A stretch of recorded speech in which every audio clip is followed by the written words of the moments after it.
আসসালামু আলাইকুম। গণপ্রজাতন্ত্রী বাংলাদেশের সংবিধানের 50 অনুচ্ছেদের দফা 3 অনুযায়ী মহামান্য রাষ্ট্রপতি জনাব মোহাম্মদ শাহাবুদ্দিন তার স্বাক্ষরযুক্ত পদত্যাগপত্র আজ 24শে জুলাই 2026 9 শ্রাবণ 1433 তারিখে রোজ শুক্রবার অপরাহ্ন 5:01 আমার নিকট পদত্যাগপত্র দাখিল করেছেন। ফলশ্রুতিতে সংবিধানের 54 অনুচ্ছেদ অনুযায়ী আমি রাষ্ট্রপতির দায়িত্ব গ্রহণ করেছি। পদত্যাগপত্রটি আমি গ্রহণ করেছি এবং জাতীয় সংসদ সচিবালয়ের রেকর্ডে সংরক্ষণ এবং প্রয়োজনীয় প্রশাসনিক কার্যক্রম গ্রহণের জন্য নির্দেশ প্রদান করা হলো। কেন তিনি পদত্যাগ করেছেন এটি নিশ্চয়ই জানার কৌতূহল আপনাদের মধ্যে রয়েছে। তিনি লিখিতভাবে জানিয়েছেন যে তিনি গুরুতর অসুস্থ, হৃদরোগ, উচ্চ রক্তচাপ, ডায়াবেটিস ও কিডনি জটিলতায় তিনি ভুগছেন। তার হৃদযন্ত্রে বাইপাস সার্জারি হয়েছে। ইদানিং স্বাস্থ্য পরীক্ষার অটোনমিক নিউরোপ্যাথি নামে রোগ শনাক্ত হয়েছে। এই রোগের কারণে তিনি মাঝে মাঝে অচেতন হয়ে পড়েন। এসব রোগের প্রাদুর্ভাবে এবং শারীরিক ও মানসিক অসমর্থতার কারণে রাষ্ট্রপতির মতো গুরুত্বপূর্ণ সাংবিধানিক পদের দায়িত্ব পালন করা তার পক্ষে সম্ভব হচ্ছে না। তার দীর্ঘমেয়াদী চিকিৎসার প্রয়োজন। এই কারণেই তিনি স্বাস্থ্যগত কারণে পদত্যাগ করেছেন এবং বাংলাদেশ জাতীয় সংসদের স্পিকার হিসাবে এই পদত্যাগপত্র আমি গ্রহণ করেছি।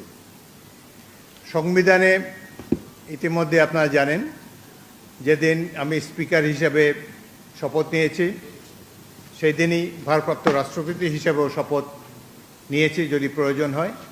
একইভাবে আমাদের ডেপুটি স্পিকার সাহেব তিনিও যখন ডেপুটি স্পিকার হিসেবে শপথ নেন শপথের অংশে বর্ণিত থাকে যখন বলা হবে কোনো কারণে যখন স্পিকারের চেয়ার শূন্য থাকবে তখন ডেপুটি স্পিকারের পদের দায়িত্ব পালন করবেন।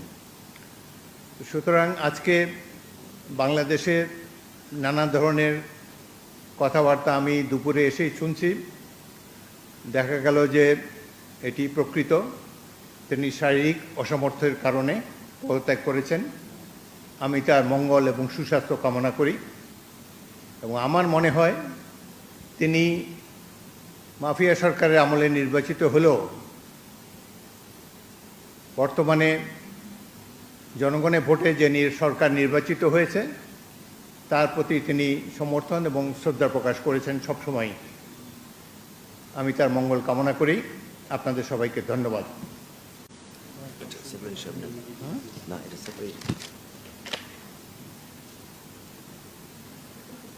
কোনো প্রশ্ন থাকলে একটা দুটো প্রশ্ন করতে পারেন। জি,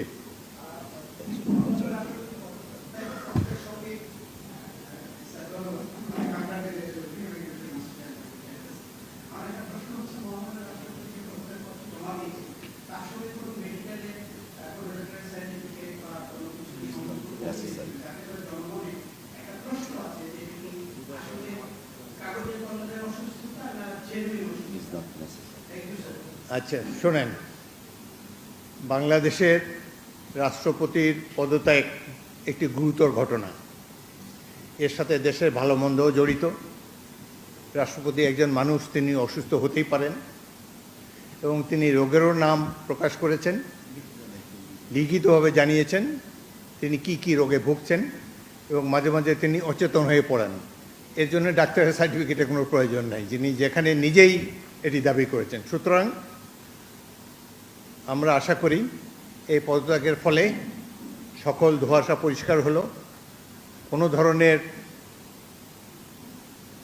বিশৃঙ্খলা বা কোনো ধরনের বিরূপ মনোভাব কিংবা কনফিউশন যাতে এইসব ব্যাপারে না ঘটে। রাষ্ট্রপতি পদত্যাগ, এর আগেও রাষ্ট্রপতিরা পদত্যাগ করেছেন বিভিন্ন কারণে। রাষ্ট্রপতি দেশের একজন সম্মানিত মাননীয় রাষ্ট্রপতি, তিনি পদত্যাগ করতেই পারেন এবং এই চেয়ারটা কখনো শূন্য থাকে না।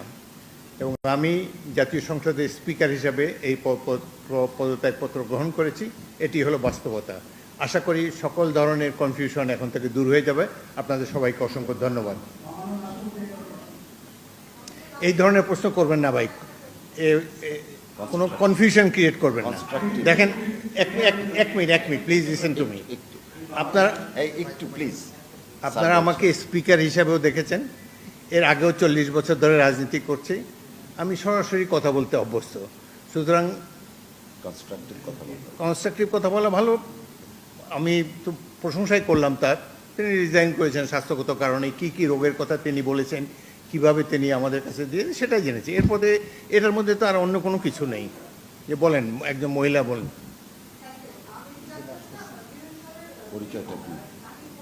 আপনার পরিচয় দিয়ে বলেন। জি,